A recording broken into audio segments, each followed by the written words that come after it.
You're listening to the No Labels, No Limits podcast with best-selling author Sarah Box, where you get the inside scoop on the steps action takers and decision makers take to align their purpose to their principles and achieve their goals in business and life. We focus on the mantra, no labels, no limits, no excuses. Each week, you'll hear from remarkable guests who have overcome challenges and obstacles to succeed in the face of adversity. By listening to their stories, you'll get practical tips, tools, and resources you can implement today to bust through your own internalized prisons of worry and doubt. And now, without further ado, please welcome your commanding coach with plenty of chutzpah and heart, Sarah Box.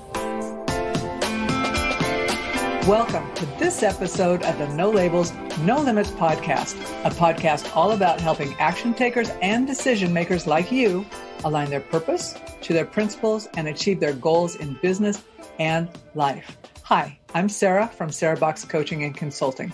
I'm a change agent, former executive director, and best-selling author of The Changemaker Ripple Effect, a book about how one person's drive, purpose, and boldness can impact thousands. And I'm here to tell you that the life you want is possible with the right support, mindset, and strategy.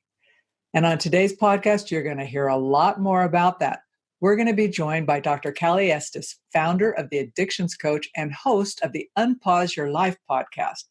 Cali's a highly sought-after addiction therapist and life and corporate coach who helps a wide range of individuals to treat addiction as well as the mental conditions holding them back from reaching their full potential.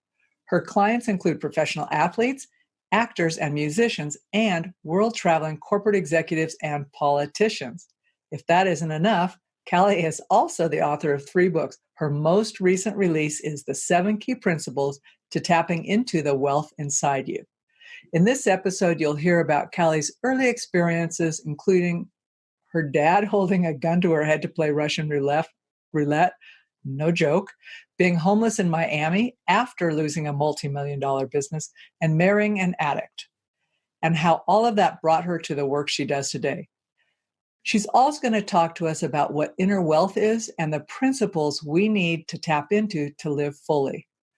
We'll reveal the power of mindset and how Cali helps individuals find more freedom, income, and inner peace, and why our past doesn't define our future. So now let's welcome our guest, Dr. Cali Estes. Hi, Cali. Hi, thank you for having me. I'm glad to be here. I'm glad to have you. It's great to have you on the show. Hey, before we dive in, the audience and I want to know, what is one non-negotiable ritual or practice you do every day that keeps you heading toward your big vision? I go to the gym every single day. That is my me time. I turn my phone on silent. I put my music on and an hour of whatever I want to do, whether it's stretch or work on the spin bike or take a class. That is my time, my downtime. Everybody knows, unless you're bleeding from the eyes, I'm not answering you. Cali is off limits. I am for 1 hour. Nice. That's my time. Do you do that at a particular time of day? It's usually when I've had enough, as strange as it sounds. Like I'll get up and I'll work. And usually around 2:00, I'm like, you know what? I've had enough email, enough clients, enough marketing, enough dogs, enough cooking, and I go. My only exception is there is a really awesome Zumba class on Monday night at 5:45. So I kind of have to wait for the Zumba class. But other than that, I usually go in the afternoon. Wow, that's great. Can you share, let's start, because that was very provocative about your dad and the gun and Russian roulette. So I personally want to know a little bit more about your entire background, specifically that, and how that brought you to the work that you're doing today. So when I was growing up, my father, he's bipolar. He was misdiagnosed as schizophrenic and, of course, given the wrong medication. So he would have violent mood swings. And he was one week happy, excited, amazing, and 3 weeks horrible. And in that 3-week window, he would be suicidal. He would be homicidal. I remember times where he would say, you're kicked out. And I was 8 or 9 packing my stuff in my lunch bag. It's all I knew what to do. And standing outside waiting for whatever was supposed to come next. But he would frequently sort of torture me with different things. And one was playing Russian roulette. And he would load a 22 and put a bullet in there and spin it. And he would put it to my head and pull the trigger, and put it to his head and pull the trigger, and think it was funny at the time. And it, as strange as it sounds, that people go, oh my goodness, that's horrible. It actually taught me something. And it taught me how to be resilient. And it taught me how to be tougher in the times of things I couldn't control. Whether or not that outcome is going to happen, I still have to weather that storm and understand that I'm either going to make it or not make it. And there's nothing I can do about it. So, and it's interesting because my sister and I had similar upbringings, but her takeaways are totally different from mine. My takeaways became, how strong can I be? How much education can I get, and how quickly can I get away from these crazy people? And hers became, how can I get married and make kids and live 3 doors down? So we had such complete opposite responses to stimulus. It's so interesting. That takes me down a whole other line of questioning, and I'm going to wait. I'm not going to go there yet because you may actually address it throughout the interview. But boy, okay. But then what about your business? Because here you are, a successful businesswoman today, which is how I'm meeting you, right? And this is the thing, like with social media and podcast, all you know is the person who shows up in that moment. You don't know what got them to this point. Right. So I'm really curious how you created this multi-million-dollar business, and then basically what happened to crash it and you ending up homeless. Were those at the same time or sequential or different? That was the economic downturn of 2008.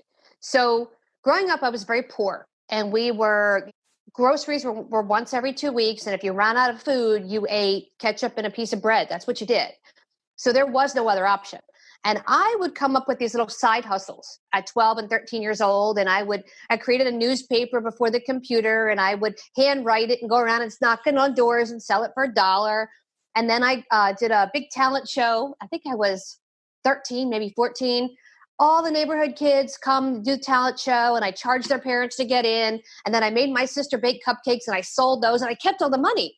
And I made a couple $100, and I was like, wow, this I like. This is my ticket out. So as a kid, I had this entrepreneurial streak, and I would make baked goods at Christmas and Easter and sell them to everybody. And this was before you could go get cookie dough in the chilled section. And I used to sell cookie dough. I'd make all of it and put it in a tub, and I would use the plastic pumpkins that they had at Halloween, and I would save them when they went on sale the day after, and I filled them up with cookie dough, and I would sell them at Christmas, and I make a couple $100 again. So I always had that streak, and I turned 17 and I bolted. I was like, I'm out. And I went and learned massage therapy, and I started doing that, and I went and learned yoga, and I started teaching that. And then I went back to college. I couldn't afford to go, so I had to wait, and I went back, and my whole first semester I had no books because I didn't have any money. I was waiting for my student loan to hit. And when it did, I took all my money and threw it in a CD, and the money I wasn't using, and I literally starved myself through college to make it. These are some funny stories. We used to sneak into the cafeteria to eat so we could save our money and all that kind of crazy stuff. And then when I graduated, I was still broke. Like, here I am with a bachelor's in psychology, and I still can't pay my rent. So I applied to get my master's, and I got it for free. I actually won an assistantship up against 30 other people in the econ department, and my degree was free. So I took out a small loan to live, got that under my belt. And then I said, you know what, I'm done. I packed up my stuff, and I moved to Texas and started a fitness company with a friend of mine. And we had nothing, no furniture. We took a 1-bedroom apartment and we split it up. So one of us had the bedroom, one of us had the living room as a bedroom. And we flipped over this plastic container that had our clothes in it and put up a computer. And that's how we started it. So we started with no money, and we just built a website. And this is right when Google was just coming out. So we didn't know how to use it. We're learning it. We're learning search engine. We're learning pay-per-click. And we just put it up, and we sold our first personal training deal in San Diego. And we both looked at each other and said, we don't have any trainers. Okay, now we have to figure out how to hire. So we're on Monster and Career Builder and figuring it out and putting it on a credit card. And we did it. And our first year, we had nothing. It was just him and I. We made $100,000, the whole company. And then our second year, we got an office, and we had probably 4 or 5 staff, and we made $300,000. And then we got the penthouse in Dallas on Commerce Street. We had 17 in-house staff and 1,000 independent contractors. We made $4.1 million our third year. And then the economic downturn hit, took our company, and we were in the process of moving because we had all of our stuff. We had 5 offices across the country. We had to downsize. And we put our stuff in this, what we thought was a moving company. And we both went back to Pennsylvania to regroup, where we're both from. And on the way there, all of our stuff burned up in a fire. So now we're in Pennsylvania. no clothes, no computer, no furniture. And we're in this house with no heat, no running water at Christmas. And all I had was my phone, the crappy laptop that survived the fire. I don't know how it did. My djembe, my dog, and my car that was in repossession. And I'm sitting there looking at him and he goes, what do you want to do? And I'm like, what other company can we start? He's like, how about get a job? And I said, how about another company? And he just looked at me and I'm like, all right. So I went back to work for 6 months. I said, this is not for me. Not making any money. I can't stand this. So we started a PR company for musicians because we knew PR really well at that point because we had built this company. And that's how I met my husband in New York. His band had hired us and I said, I can't work with, clients. I can't mix and mingle. And then they fired us and he asked me out and bam, we started dating. And then I'm living in New York. I'm in Manhattan. So from there it was like, okay. And then I went back into psychology. So I said, now I need to get back into what I studied, what I know. And I went back into the industry and I said, I forgot why I got out. It's low pay, high hours. I hate my boss. I hate this. And I went into private practice on 6/5 of 2012. And I said, I'm going to make a lot of money. And this started because my boss walked in one day. Now he'd pull up in his Bugatti and his wife would pull up in her Maserati or she had a McLaren, a Maserati and Mercedes. And she'd come in and she was, all dressed up with her little red bottom heels and she talked down to us. And I'm thinking to myself, the only reason you guys have any money is because we work our butts off. And he threw a notebook at my head. And I said, excuse me? And he had no education at all. And he put his hands on his hips and he said, the only reason you had any money to live in Miami is because of me. And I went, oh, that's the wrong thing to say to me. I'm so competitive. I looked at him and I said, I have 2 words for you. He goes, what? F you? I said, no, I quit. And he goes, you can't quit. I said, I'm out and I quit. He goes, but you can't leave. I need you. I'm like, too late. And I said, I can make more money in one client than I can with you in a month. Watch me. And he goes, oh, you'll never be anything. And bam, 24 hours later, I had my first client, $3,000 check in my hand. And my husband goes, how did you do that? And I said, law of attraction. That's how I've always done it. And he looked at me and he's like, oh boy. And that's how I went back into private practice. So that's how I got back in the game. Well, and that, what's so interesting is I listen to you and you say kind of what your takeaways from the resiliency and your dad's, illness and all of that. You can see how that's just continued to play over. Because what I see is you don't really accept like what someone else might go, oh my God, these are dire conditions. You're just like, okay, what's next? Yeah. Yeah. So does that bug people sometimes that they want to be in their pity party and you're going, all right, what are we going to do? The whole coronavirus, everyone's calling me going, this is so bad. I'm like, wait a minute, what are you doing? Well, I'm cleaning and I'm painting and I'm binge watching TV and I'm getting fat. And I'm like, none of that is productive. Do something productive. And they look at me like, I hate you. Because I'm over here. I'm like, I built another website. I have another section of my company. We're going to roll this out next week. And everyone is like, why? And I'm like, because I have downtime. Downtime means be creative and be productive and do something fun, but also to advance you. You shouldn't be on Facebook complaining. You're not going to get anywhere. I know downtime is like this precious little gift, right? Yeah. It is. I'm like, whoa, this is so awesome. I know people are suffering. I'm not denying that, but I also think that we really have to hang on to our brain, like what we're letting in, what we're feeding in, and all of that, which leads me to my next question. Will you talk about limiting beliefs and limiting belief systems and how they impact us? So limiting beliefs are from childhood.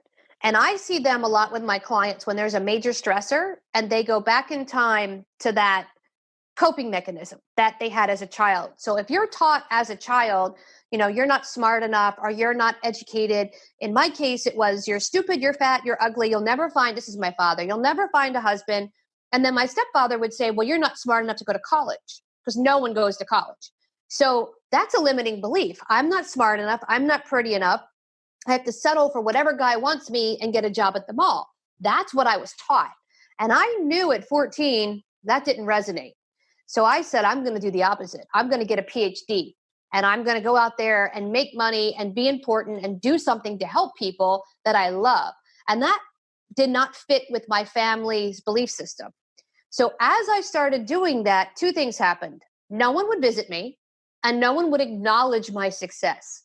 So every time I did something, it was like, oh yeah, well, I don't know, you do fitness, or, oh yeah, you wrote some book thingy. Like I wrote a book, I wrote a bestseller. Oh, okay, that's great. You wrote a book.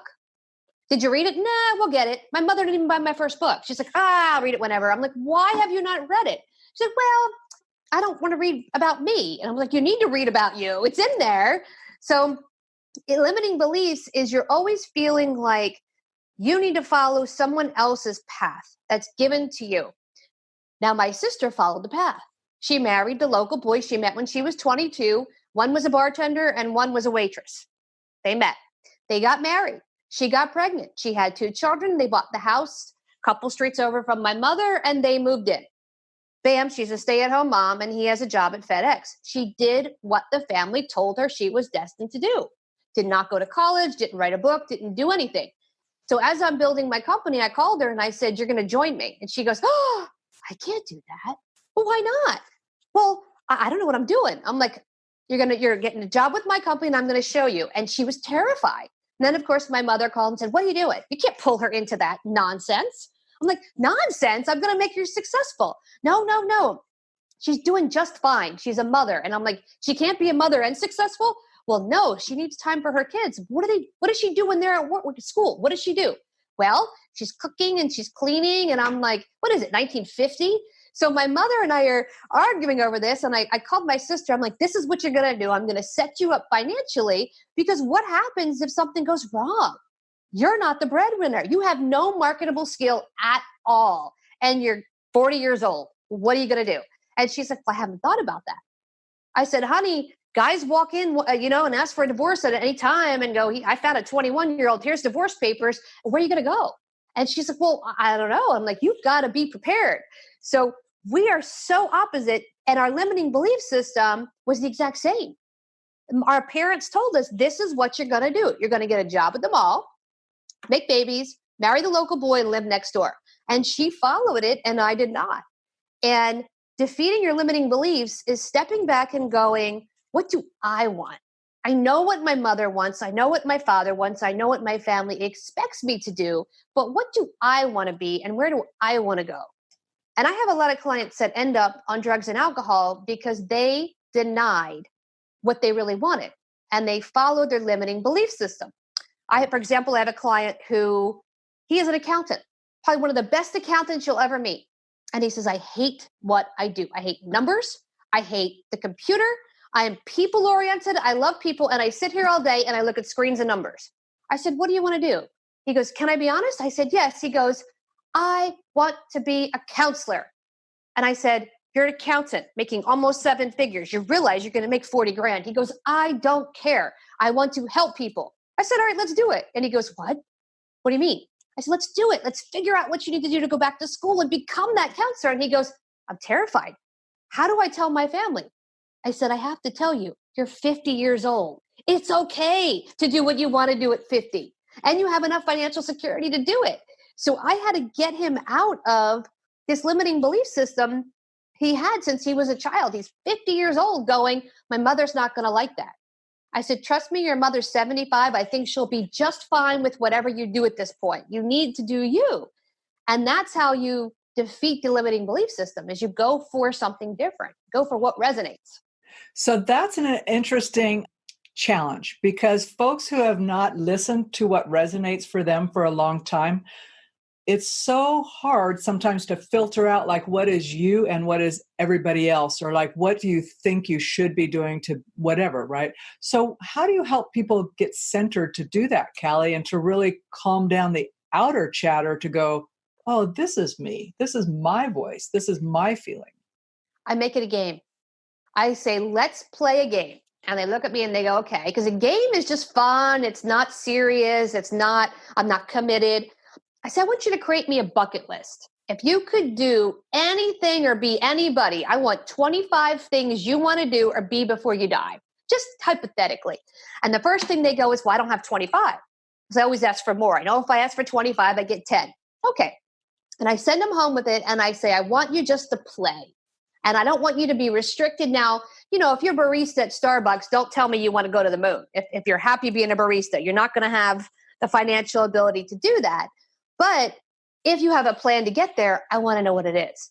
And they come back, and it's so interesting because the first 2 or 3 are, well, I want to watch my grandbabies go to college, right? Okay, great. Well, you have no control over that, so that doesn't count. Well, I want to go do something else that's for someone else. Okay, well, that's not you. Then they start to get into what they want. It's like the first 3 or 4 or 5 are what I'm supposed to hear and they're supposed to say. And then it's like, bam, I want to learn to scuba dive. Well, wonderful. So now I have an action step. What do you need to do to scuba dive? Well, I need to get this academic piece. I need to have the hours in the water. Okay. How does that sound? Well, I could do that. So I pick the things that are easy they can start with. And then it's things like, well, I want to go to Italy. Okay, well, what do you need to do? Well, I need to research it. I have to save some money. Okay, that's an easy plan, right? And then somewhere right around the middle is the career change. And it starts to come out in pieces. And it'll be, well, I really want to help people. And I'll say, okay, so how do you help people? Do you mean like an airline stewardess? Oh, no, I don't want to do that. Okay, well, then what do you mean by help people? Do you want to work at a missionary? Well, no, I don't want to do that. Okay, what does that mean? And then they start to break it down. And as they're doing it, I'm listening and I'm taking mental notes and I'll say, well, what do you really want to do? Well, I really want to be a fireman. Okay, that's really cool. What do you have to do to be a fireman? Oh, well, I can't really do it. And then I hear the buts. I can't. And I write them down. And as they're talking, and I'll go through each one, I'll say, okay, now let's go through each but. I can't become a fireman because I'm out of shape. Well, earlier you talked about going to the gym. So if we added going to the gym, wouldn't that get you one step closer to be a fireman? And they go, oh. And then I break it into small little goals. Let's just start there. If you start working out, why don't you take the test for fun to see if you pass it? And they'll go, what do you mean? Well, take the physical test just to see if you pass it. What could that hurt? And I give them small little goals. And as they start to obtain the goals, they're like, this is really cool. I did this. Because big career change is big, but a small little piece of that can be in little chunks. And then when they have the wins, then they go for the big thing.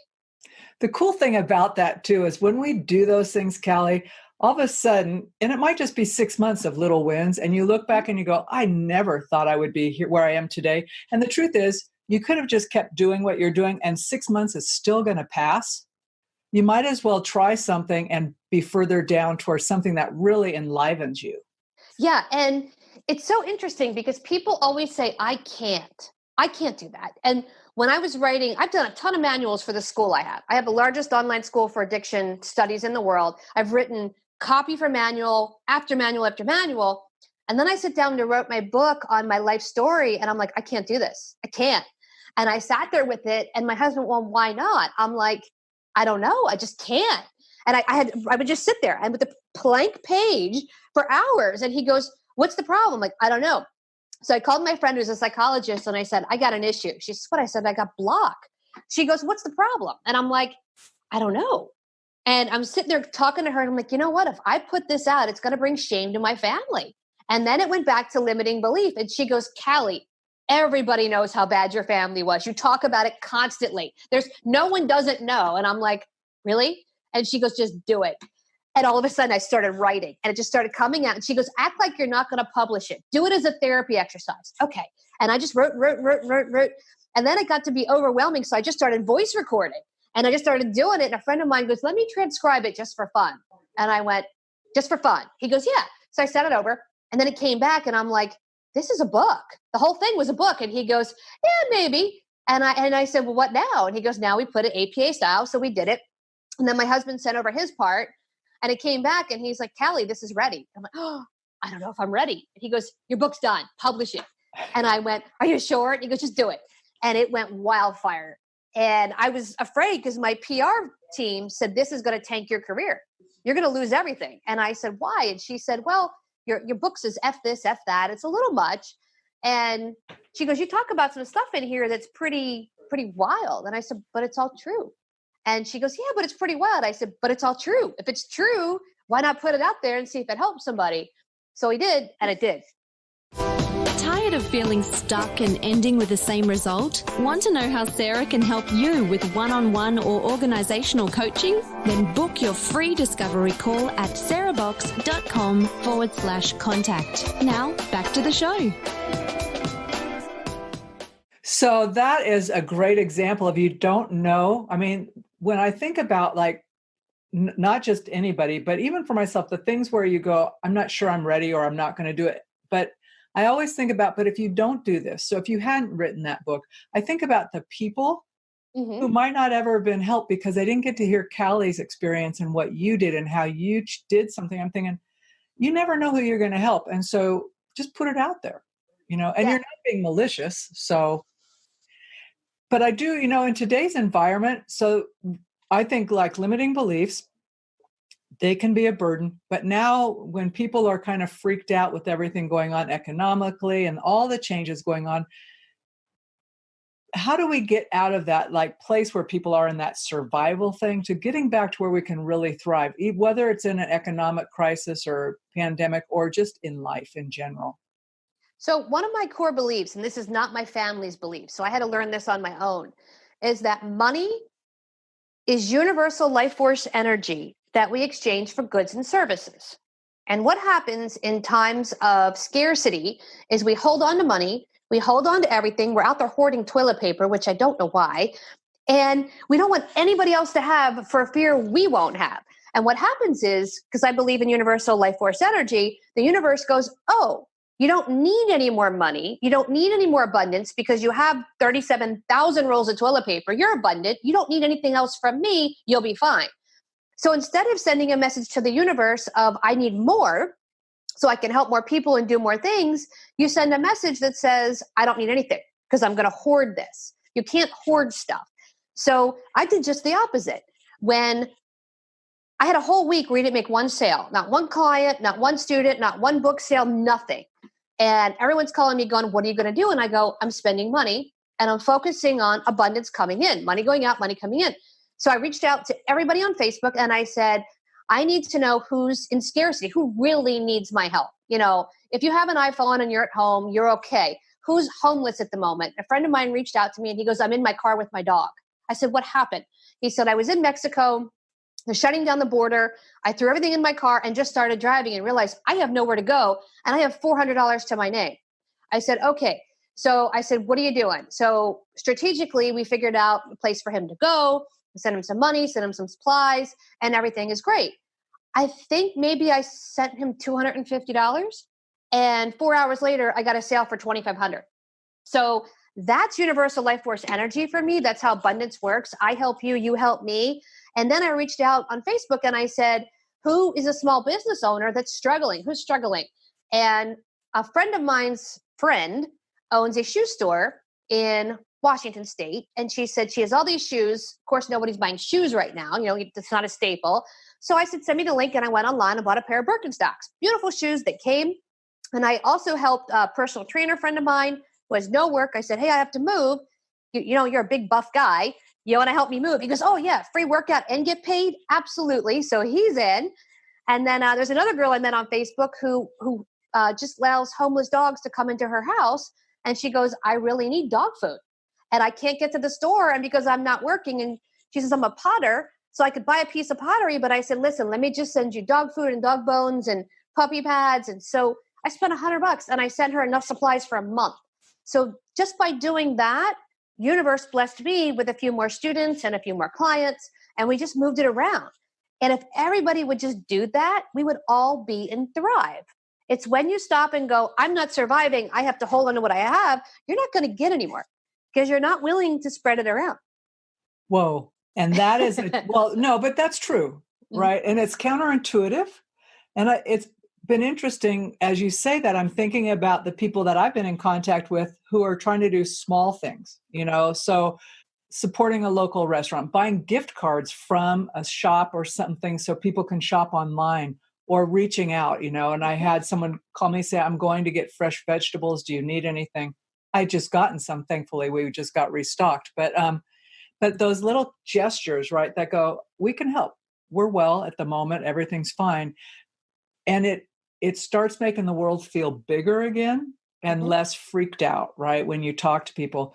And I've noticed that, like, I'm in the podcast, and I know you know this from your podcast, you can talk to people from anywhere in the world. And so yesterday I'm talking to someone from Australia, and they're in the same boat we are.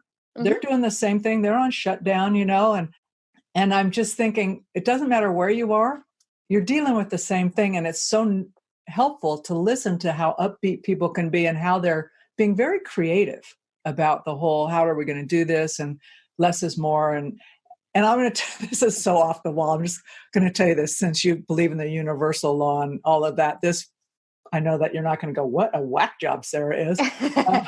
But I've been thinking the last couple of days, unbidden, about like way back when we first started doing trade, like with the Orient, not we, the US, because we weren't here, but really going and getting tea and spices, right? And I think about how now all of us, we're used to having those things, right? Those are in our cupboard when we go to them. And I thought, but at one time, that was a rarity to have those. And so it just all of a sudden went, so Sarah, what's your takeaway here? I'm going, look small and appreciate it. Just appreciate it, right? I have coffee. I have my family, but I have my neighbors and business. I have clients that I'm helping. So I really love what you've done to be very proactive about engaging people, finding out how to help. And I know that I've been listening to people and clients saying, we're having these back office conversations. What's going on? How can we help each other? And it's so cool to hear that. And I'm curious from your perspective, what you think will be like when the big push of fear starts to subside and people get used to like, okay, we're not dead, we're navigating this regardless. What do you think is going to be the norm? Do you think we'll come back to being a norm? Do you think we'll be profoundly shifted? Or what do you think? What are you thinking based on your experience and your education? I think it's going to be different by city. So Miami's mentality is very different than anywhere I've ever lived. I've lived in New York. I've lived in LA. Down here, they're not living in survival mode. They're still exercising. They're still outside. Last night I went Facebook Live. It was the coolest thing because I'm right in the city. So the whole city's all lit up. And I'm laying here watching the Ozarks, been waiting for season 3 for 2 years. And I hear this bang, bang, bang. And I'm like, what is bang, bang, bang? And all of a sudden it sounds like a DJ. And I open my door and there's about 8 different condo complexes. We're all 40 floors and higher. And everyone's on their balcony. There's a DJ spinning. Everyone's got lights flashing. They're using their phones. They're yelling Miami. Somebody's got a drum and a cowbell. And I was like, oh my God, they're really having a good time. That's Miami's mentality all the time.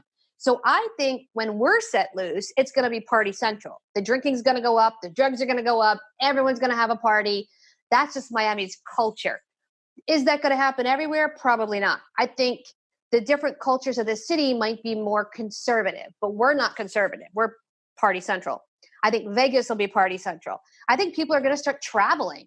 They got restricted. I can't go to LA. I can't go to Vegas. They're going to get on a plane and go.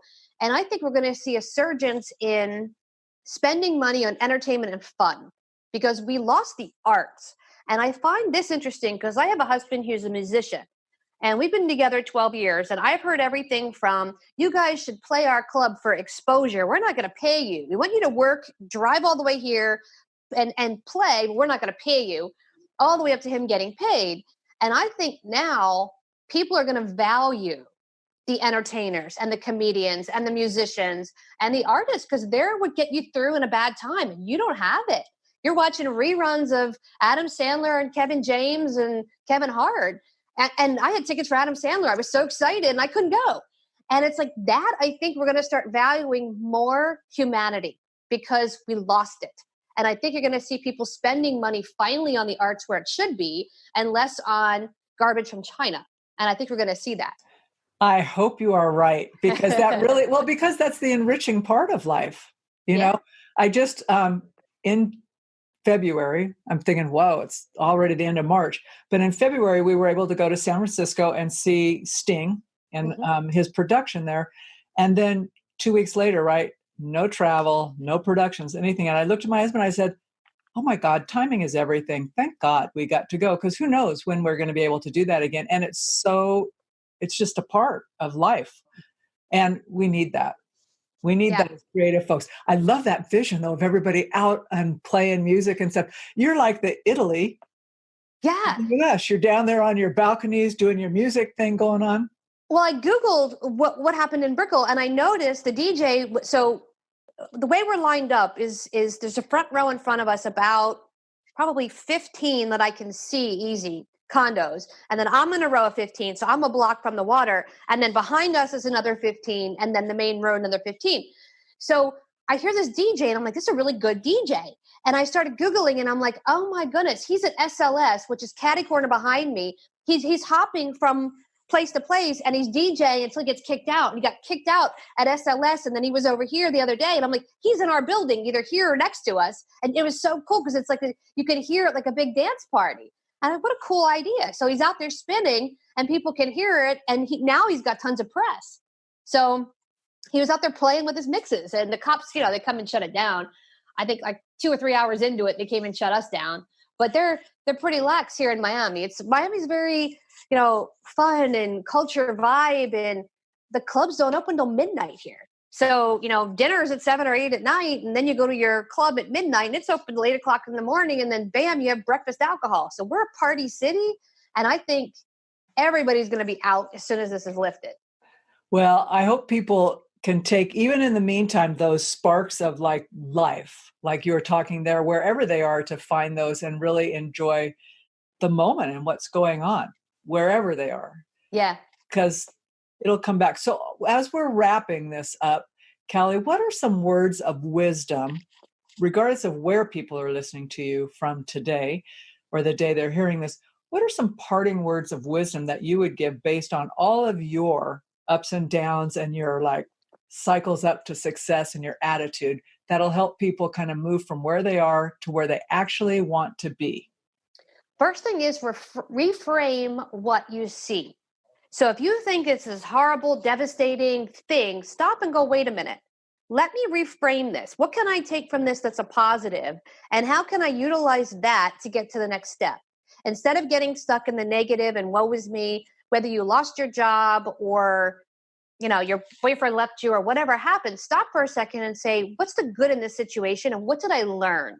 You also have to learn the lesson so you don't repeat the same thing over and over again and then get into the next, level.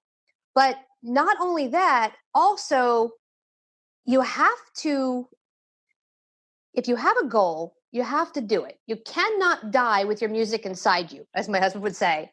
If you have a passion or something you want to do, don't say someday I'll do that. Someday is a day of the week. Do it and go, I did that. I had a goal at 14 to publish a book by the time I was 40. That was my goal. And when I hit 40, I didn't have a book. And I went, now what?